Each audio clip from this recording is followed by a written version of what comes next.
occasions it's usually best, I hope you agree, to make a clear statement of what I believe and feel, and then to ask you to put any questions you like to me, either on what I've said or on any subject that you like. So I'll begin with your permission in reading a statement. There is no mystery. Say if I go too fast, won't you? Stop me at once. There is no mystery about my visit to South Africa. I prefer to study the situation before talking when traveling. I like to keep my eyes and ears open and my mouth shut. Many politicians reverse this process. There are some impressions which may be stated at once. It is clear that your general position in South Africa is much stronger than when I was last here 5 years ago. For a country of your size, your economic situation is the best in the world. You are unique in that you have achieved a boom without a considerable inflation. Your balance of payments is secure. The first effective steps have been taken toward a settlement of your racial problems. You have also been much assisted by the now proved errors of your opponents. The wind of change has blown back upon its authors. Attempts to establish multiracial societies have resulted in the emergence of black dictatorships employing tyrannical methods which are the reverse of democracy and are opening the door to communism. You are fortified both by your own successes and by the now evident failure of opposing policies. Much discussion is possible and desirable about detail, but in general principle, I have always agreed with the separate but friendly development which you call apartheid.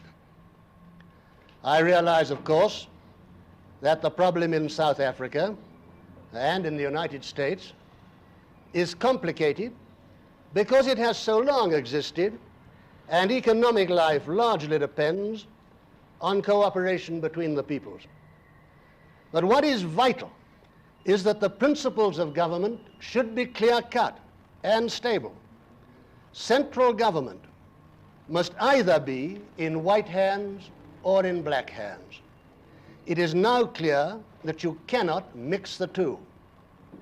In hard practice, it has proved necessary to divide Africa, south of the Sahara, between white and black governments.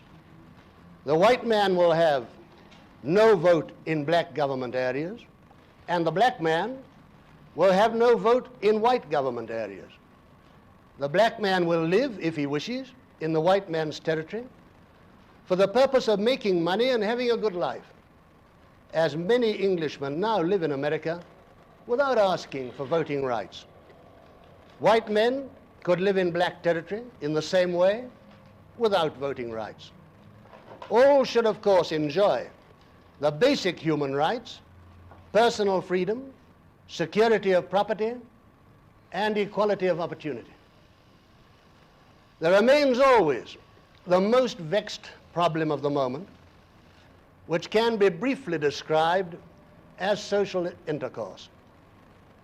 The ideal is to have two entirely separate but friendly peoples living side by side, each with their own institutions and pride in their own community. That is why it seems to me that the Bantustan policies of your government are wise experiments which are worthy of support. But as things stand, this seems by no means the end of the matter. A large black population, both industrialized and urbanized, now exists, and it cannot quickly or easily be separated from the whole economic life of the country. In this respect, your problem is almost identical with that of America. The solution is not the compulsory mixture of the two peoples in every experience of social life, which is failing in America and everywhere else. The immediate solution is rather to develop in both peoples a pride in their own community which does not desire that mixture. This is beginning to happen in America among blacks as well as whites. Among your black population are many men who have proved their ability in industry and commerce in the most practical way of making a lot of money. There are other outstanding men who have great pride in their own people and in their own traditions. Such men can be natural leaders of the black community in a separate social development. In daily life of office and factory, the two communities can meet and mix in friendship. I would personally like to see the same meeting in matters of culture, in exchange of ideas, in sport and play, though I here speak as an outsider who seeks information. But when all this is said, clear thought must lead to one clear principle, which should be strongly stated. In public life, meeting and mixing is necessary and desirable. But in private life, every man's home is his own. To deny this is to strike at the very roots of human liberty. Included in the home are children and everything connected with them. This means, in practice, that the white people should be able to educate their children as they wish in the schools of their own community.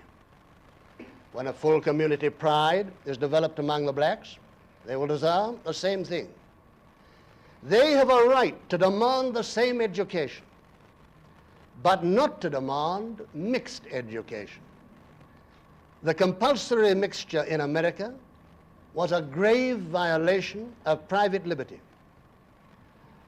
By similar principle of the inviolability of private life, each community should have the right to run its own clubs, hotels, restaurants, etc., as individual proprietors may desire. In short, economic cooperation and separate community development seem the immediate solution. In the larger question of the relations between Europe and Africa, I have long suggested that a completely united Europe should declare a Monroe Doctrine for Africa, exactly as North America did for South America. And this would forestall the communist danger. For all effective policies, a complete union of Europe remains the supreme necessity. Now that is the end of the statement, and please, on the statement or